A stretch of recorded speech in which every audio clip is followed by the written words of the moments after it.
Écoutez la voix qui vous parle de l'autre côté des ondes. Radio Afrique Santé. C'est la radio que vous aimez.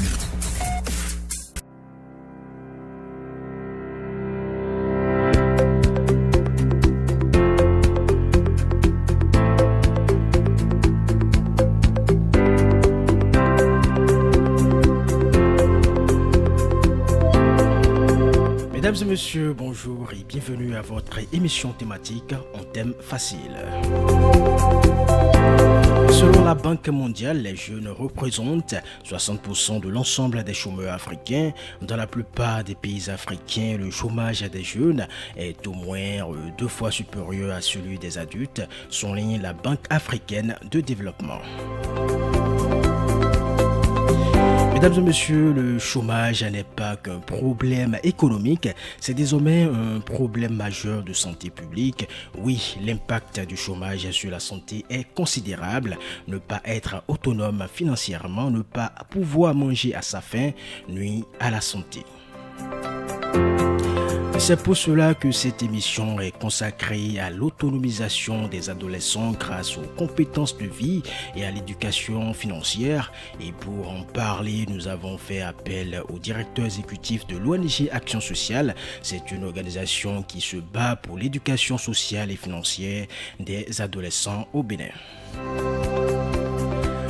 Joris Veonkwe, vous êtes le directeur exécutif de l'ONG Action Sociale. Bonjour. Bonjour. Soyez les bienvenus. Merci.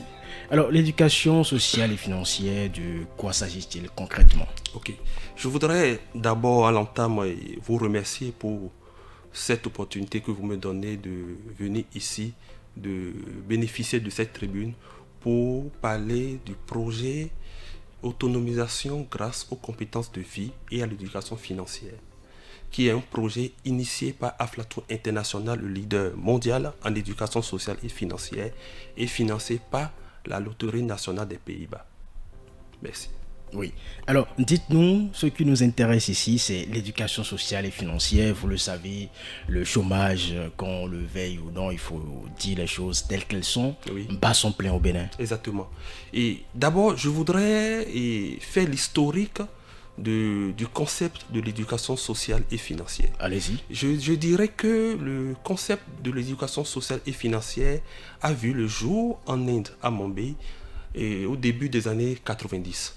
C'était un groupe d'universitaires de l'université Tata School of Social Science, oui, qui ont initié un petit programme pour pouvoir aider les jeunes de la rue, les amener à se réadapter socialement et à pouvoir s'aguerrir pour lutter contre les discriminations sociales.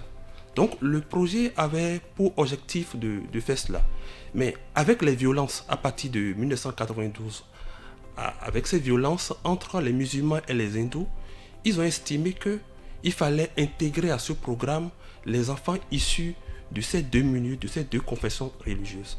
C'est de là qu'ils ont intégré ces enfants-là dans le programme pour les amener à essayer de sortir des peurs de leurs parents, essayer d'être au-dessus des préjugés dans lesquels les parents ont longtemps vécu. Après cela, ils ont estimé que pour ce projet, pour ce programme, il fallait aussi également associer les enfants, les adolescents issus des milieux riches et pauvres. Parce que c'est des enfants qui survivaient pratiquement dans la rue grâce à de micro-entreprises qui géraient quotidiennement. Donc ils ont demandé à ces universités-là de les aider en leur donnant des notions en matière financière pouvant leur permettre de gérer leur petite entreprise et de gérer leurs finances personnelles. C'est de là que le concept d'éducation sociale et financière est né. Parce que lorsqu'on parle d'éducation sociale, on parle également d'éducation financière. Les deux vont de pair. Est-ce que vous voyez? Maintenant, quelques temps après, un des acteurs qui ont travaillé dans ce petit programme-là s'est déplacé de l'Inde et est allé s'installer à Amsterdam, aux Pays-Bas. Arrivée là-bas, elle a estimé qu'elle pouvait aussi implémenter cette initiative dans le pays. Donc, elle a repris les manuels d'éducation sociale et financière qu'elle avait utilisés en Inde et elle les a contextualisés et elle a cherché des partenaires qui l'ont accompagnée et elle a fait le projet, elle a fait la mise en œuvre du projet dans 10 pays pilotes. Et c'est comme ça que le concept d'éducation sociale et financière a pris corps et aujourd'hui on peut en parler partout, en Afrique, au Bénin, en Côte d'Ivoire, en RDC, en France, aux États-Unis, partout, on parle d'éducation sociale et financière. Parce que quand on dit éducation sociale et financière, il faut retenir ceci. En termes de définition, il faut dire que l'éducation sociale et financière est l'ensemble des règles, des notions pratiques qui permettent à un individu de s'adapter socialement et d'être capable de se gérer sur le plan financier. C'est très important. Parce que aujourd'hui, tout à l'heure, vous avez parlé du chômage, Oui. et ce qui est un problème récurrent en Afrique. Et lorsqu'on parle du chômage, moi je me pose plusieurs questions. Les jeunes qui finissent les études et qui doivent rentrer dans la vie active, et vu les difficultés économiques que nous avons dans le pays, et prétendent, parce que c'est leur rêve de travailler dans des structures et d'être payés. Mais ce qu'on oublie, c'est que nous avons la capacité nous-mêmes de créer l'entreprise. Oui. Mais lorsque L'État ne peut pas tout faire. L'État ne peut pas tout faire. Aujourd'hui, l'État ne peut pas tout faire. L'État a ses limites. Donc, les jeunes doivent prendre leur courage à deux mains et doivent se armer, se réarmer, faire des formations pour pouvoir savoir comment gérer ce processus. Parce que créer une structure, créer quelque chose, une initiative, c'est tout un processus. Et pour avoir les âmes qu'il faut pour le faire, c'est d'abord l'éducation sociale et financière. Lorsque vous voulez créer quelque chose et vous ne savez pas gérer l'argent, vous aurez de la difficulté pour connaître le succès. Est-ce que vous voyez? Oui. Vous aurez la difficulté pour connaître le succès. Et c'est ce que nous enseignons à travers l'éducation sociale et financière. Si je prends un exemple simple, et beaucoup de jeunes aujourd'hui ne font pas la différence entre le besoin et l'envie. Ils ne font pas la différence entre ce qui est prioritaire et ce qui est accessoire. Du coup, ils ne peuvent pas avoir un bon rapport par rapport à l'argent. Parce qu'il faut être capable de faire cette différence pour pouvoir gérer l'argent et pouvoir épargner. Lorsque vous achetez des choses qui ne sont pas prioritaires, lorsque vous le faites, vous n'aurez pas la capacité d'avoir un excédent. Or, c'est l'excédent qui vous permet d'économiser, d'avoir une épargne. Et lorsque vous n'avez pas une épargne, vous ne pouvez pas avoir de perspective. Vous ne pouvez pas prétendre, par exemple, dans 2 ans, 5 ans, initier une entreprise, initier une affaire. Vous ne pouvez pas le faire. Or, si vous avez cette capacité de faire pression sur vous-même et de juste dépenser pour des choses qui sont prioritaires, vous allez dégager une masse bénéficiaire. Et même si vous aurez besoin d'un soutien financier, d'un crédit, vous aurez au moins plus de la moitié de ce dont vous avez besoin pour mettre en place votre projet. Donc c'est important de connaître, de maîtriser les thématiques liées à l'éducation sociale et financière. C'est ça qui va vous permettre de gérer vos finances personnelles et de savoir vivre dans l'environnement dans lequel vous êtes. Les jeunes doivent se faire former Oui. pour atteindre leur autonomisation financière. Exactement. Et l'ONG Action Sociale est là pour cela, est là pour offrir cette formation aux jeunes. Exactement. Alors, parlez-nous du projet NPL Oui. dont vous avez parlé dans votre développement. Pour expliquer le projet NPL, il faut dire que c'est l'autonomisation des adolescents grâce aux compétences de vie et à l'éducation financière. Alors, parlez-nous de ce projet-là. Ok. Et le projet NPL, le projet Autonomisation grâce aux compétences de vie et à l'éducation financière, est dénommé projet NPL, est une initiative de Aflatou International et financé par la Loterie nationale des Pays-Bas. Le projet a pour but d'inculquer les curricula liés à l'éducation sociale et financière à travers, qu'est-ce que je peux dire, à travers la formation des jeunes apprentis et ceux qui sont dans le secteur informel. D'accord. Parce que la cible avec laquelle nous travaillons à Action sociale, c'est les apprenants du monde de l'artisanat. D'accord. Donc, c'est un tranche d'âge de 10 à 18 ans avec qui nous travaillons.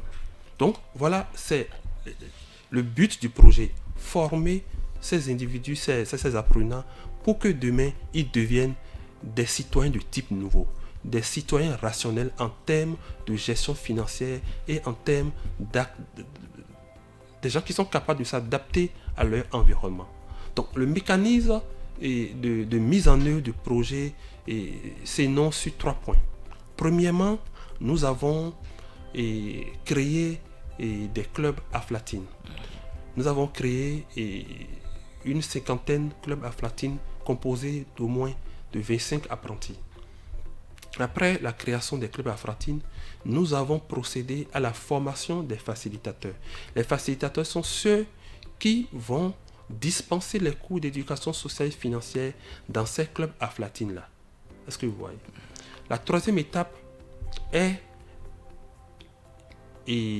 l'enseignement, l'animation de ces clubs-là par les facilitateurs. Cela suppose que les facilitateurs se mettent en position d'enseignants, est-ce que vous voyez, et enseignent les curricula, les thématiques liées à l'éducation sociale et financière à ces jeunes apprentis.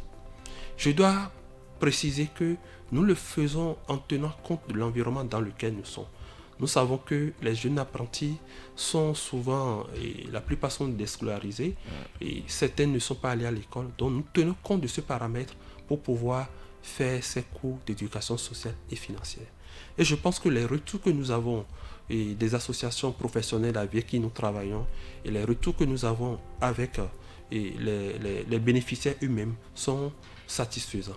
Il y a un travail qui se fait, un gros travail de formation qui se fait, de sensibilisation qui se fait dans ces clubs-là, sur l'ensemble des thématiques liées à l'éducation sociale et financière. Voilà brièvement ce que je peux dire par rapport au projet NPL. Vous avez dit que la cible, c'est les adolescents, les jeunes de 10 à 18 ans. À 18 ans. Oui. Pourquoi vous vous êtes limité à 18 ans? Parce qu'il y en a qui ont 19 ans et qui ont besoin d'éducation sociale et financière. Parfois, dans certains clubs, il y a certains apprentis qui sont plus âgés. Donc, lorsque on fait les sensibilisations, les formations, ils sont là, ils suivent. D'accord. Ils sont là, ils suivent. Donc, vous ne vous limitez pas forcément à cette tranche-là quand la personne a 19 ans, 20 ans, mais manifeste le désir d'apprendre, vous êtes là pour l'accompagner. Exactement. D'accord. Alors, dites-nous que peut-on retenir du partenariat entre l'ONG Action Sociale et Aflatoon International? Exactement. Ce qu'on peut retenir du partenariat entre l'ONG Action Sociale et Aflatoon International, il faut dire que ça vient d'abord de la volonté des deux acteurs à travailler ensemble pour pouvoir sensibiliser, informer et former les populations sur les questions liées à l'éducation sociale et financière. C'est le premier point. Le deuxième point, c'est grâce à ce partenariat, nous avons un appui technique et un appui financier. Un appui technique parce que grâce à Aflatoon International, nous avons les manuels, les outils pédagogiques qu'il faut pour pouvoir dispenser les cours d'éducation sociale et financière. Puisque ce que nous faisons ici se répond au référentiel d'Aflatoon International. Même en termes de formation, nous respectons les normes d'Aflatoon International. Nous ne faisons rien de nos gré. Nous respectons les procédures en termes de formation, de sensibilisation éditées par le partenaire Aflatoon International. Financier, parce que nous sommes aujourd'hui dans le cadre du projet NPN, de la mise en œuvre du projet NPN. Nous avons un appui financier qui nous permet de travailler sur le terrain et d'accompagner ces adolescents qui sont les bénéficiaires de ce projet.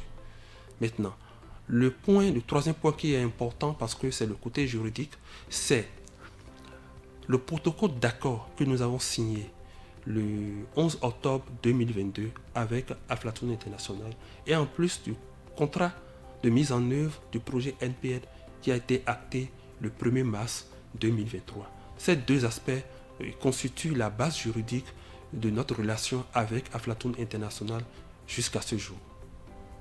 Alors, les outils manuels, dont vous vous servez pour faire la formation? Est-ce qu'on peut avoir une idée de ces outils-là? Oui, il y a des outils pour les formateurs. D'accord. Ceux qui forment les facilitateurs, c'est-à-dire ceux qui seront sur le terrain pour pouvoir animer les clubs Aflatine. D'abord, ça fait un. Deuxième, nous avons des outils, des manuels pour les animateurs. Parce que l'animateur qui va sur le terrain doit s'appesantir sur un certain nombre de thématiques, un certain nombre d'outils pédagogiques.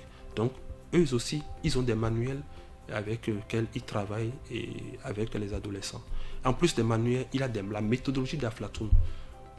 Aflatoon a une méthodologie participative qui permet à l'individu de passer le message et de rester dans une relation interactive avec le bénéficiaire.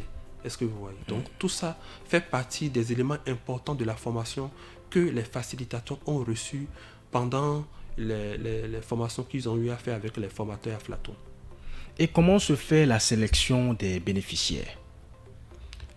Est-ce que c'est vous qui identifiez? C'est nous, Action Sociale, qui identifie les bénéficiaires en collaboration avec les associations professionnelles et les patrons d'ateliers. Parce que c'est un peu difficile de travailler avec le monde artisan parce que c'est des gens qui sont souvent pris. Parce que nous allons dans les ateliers pratiquement pour échanger avec les enfants, pour former les enfants. Et parfois, nous arrivons à des moments où il y a des clients dans les ateliers. Donc nous essayons de collaborer avec les patrons pour savoir les horaires qui pourraient être un peu libres, les horaires qui sont adaptés à la présence de nos animateurs dans ces ateliers-là. Est-ce que vous voyez? Il y a également des jeunes qui ont déjà le diplôme en couture, en coiffure, et qui sont à la maison, qui ne sont pas forcément dans des ateliers de formation. Exactement. Et qui désirent apprendre à avoir cette formation. Comment est-ce qu'ils vont procéder? Bon, pour le moment, dans le cadre du projet, et au-delà des animations que nous faisons dans les clubs Aflatine qui sont au niveau des ateliers, nous faisons aussi des émissions radiophoniques pour permettre à ceux qui ne sont pas directement impliqués dans le projet, qui ne suivent pas les cours dans les clubs Aflatine, de pouvoir avoir une idée sur l'ensemble des thématiques liées à l'éducation sociale et financière. Nous avons fait à la radio d'Adjara, la radio scolaire d'Adjara, une série d'émissions qui ont exposé les différentes thématiques, le contenu, tout. Et en direct, nous avons fait tous les jeudis à partir de 17h30 sur la radio éducative. Donc ça a permis à ceux qui ne sont pas directement impliqués dans le processus d'avoir au moins des idées sur le projet et surtout sur les notions en matière d'éducation sociale et financière. Parce que c'est important aujourd'hui d'en parler parce que nous avons besoin, même des adultes ont besoin d'éducation sociale et financière. Beaucoup de personnes vont à la retraite difficilement. Nous avons choisi cette cible-là parce que il faut que je le mentionne, c'est très important. Nous avons remarqué que dans le monde des artisans, beaucoup font pratiquement 20 ans, 30 ans de carrière et quand ils n'ont plus la force de continuer, ils se retrouvent en difficulté. Parce qu'ils ne préparent pas la retraite. Parce que pendant 30 ans, ils n'ont pas préparé la retraite. Ils n'ont pas préparé le suivi après et la fin de leurs activités. Du coup, ils se retrouvent pratiquement dans l'indigence. Et nous avons estimé qu'il faudrait travailler avec ces cibles-là parce que, contrairement aux autres qui sont à la CNSS, qui sont chaque mois, on leur prélève les cotisations. Eux, au jour le jour, ils travaillent et ils gagnent beaucoup d'argent, ils brassent beaucoup d'argent, mais ils n'ont pas une vision prospective. Ils n'ont pas de perspectives d'avenir. Et ils vivent au jour le jour avec ce qu'ils ont. Ils ne planifient rien, ils n'épargnent pas, ils ne font rien. Et après, quand ils n'ont plus la force de faire le travail, de faire le métier, ils se retrouvent carrément dans l'indigence, dans la précarité. À la merci des autres. À la merci des autres. À la merci des enfants. Des enfants, caprices des enfants. C'est pour ça que nous avons voulu travailler avec les apprentis, parce que c'est eux qui vont faire la génération de demain. C'est eux qui vont pouvoir se déterminer dans la société si on les accompagne. Donc nous avons estimé que c'est important aujourd'hui de former les jeunes apprentis pour qu'ils savent que l'avenir se prépare, tout se prépare. Aujourd'hui, s'ils gagnent de l'argent, ils sauront qu'ils doivent épargner, ils doivent planifier, ils doivent avoir un budget, ils doivent faire ci et ça. Donc c'est important, c'est pour ça que nous avons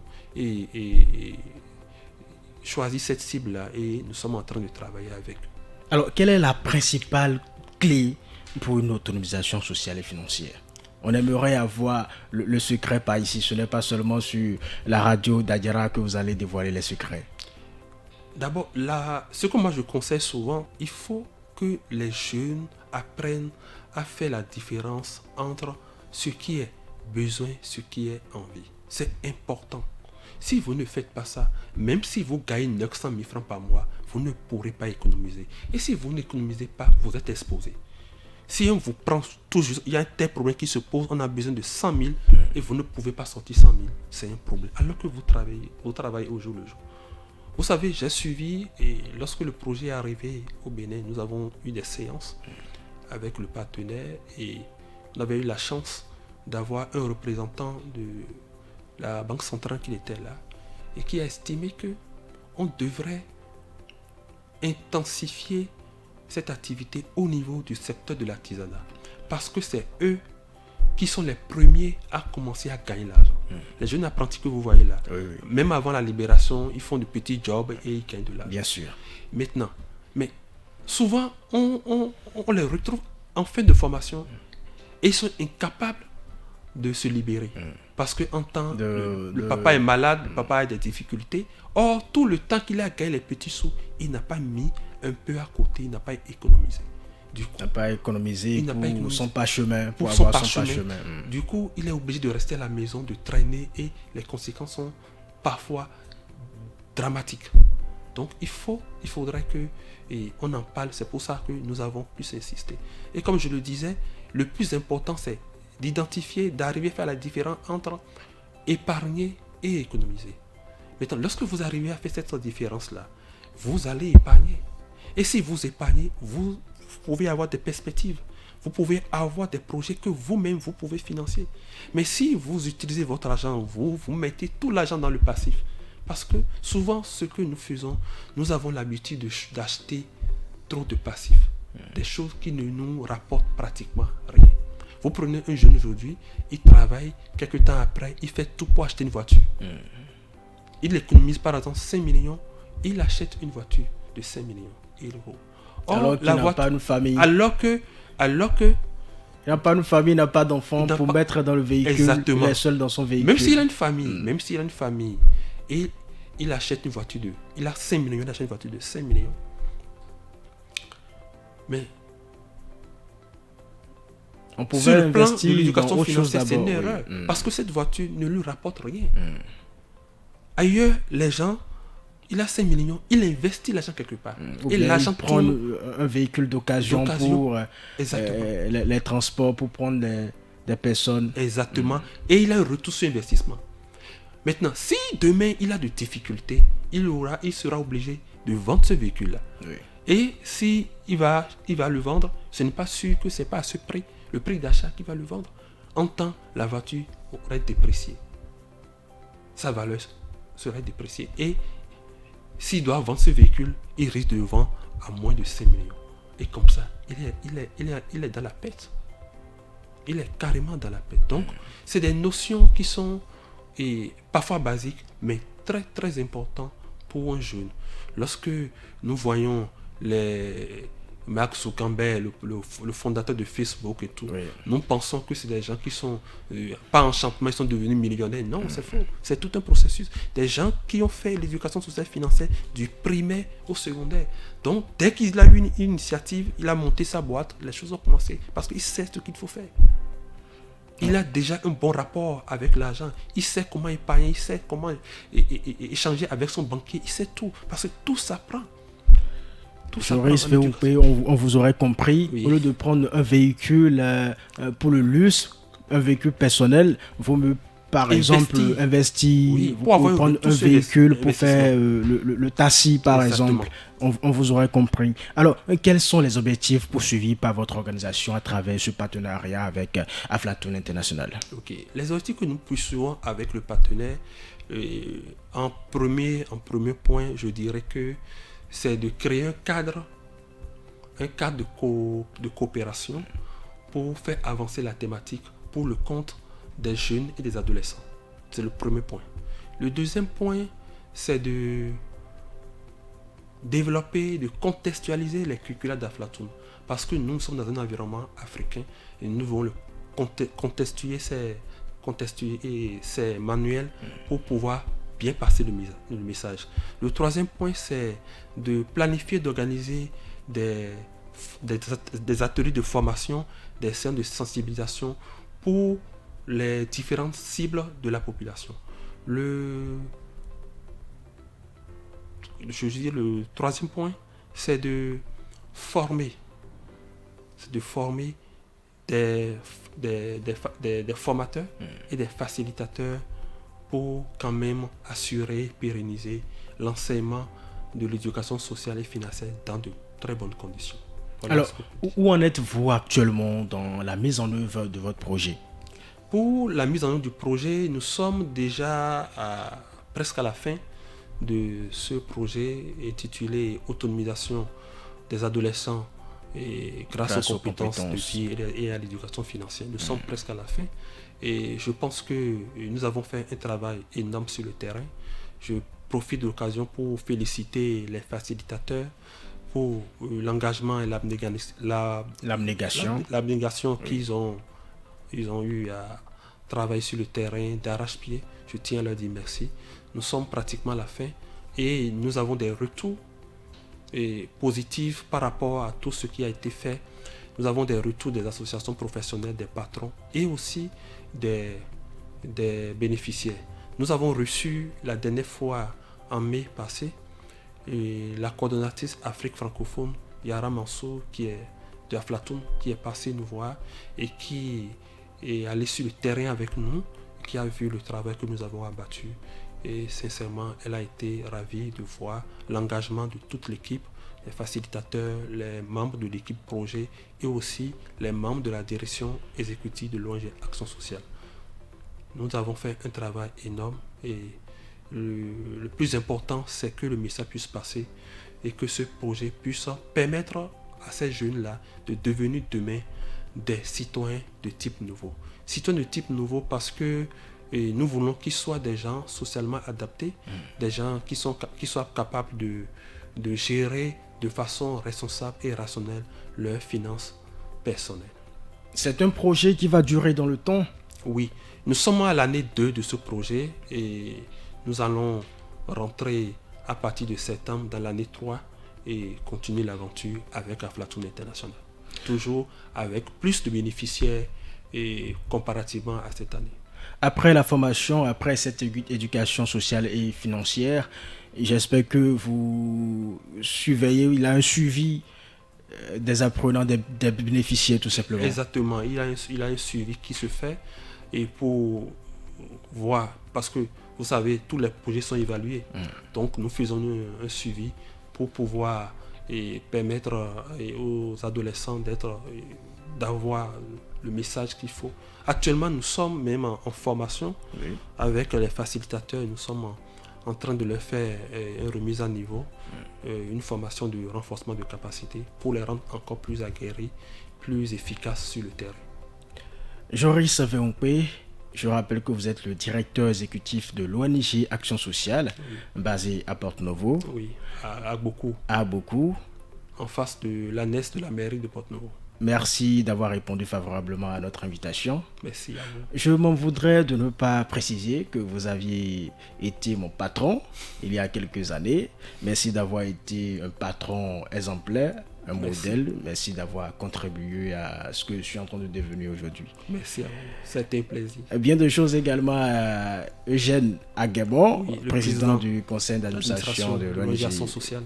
Action Sociale et à toute l'équipe d'ailleurs. Merci à vous.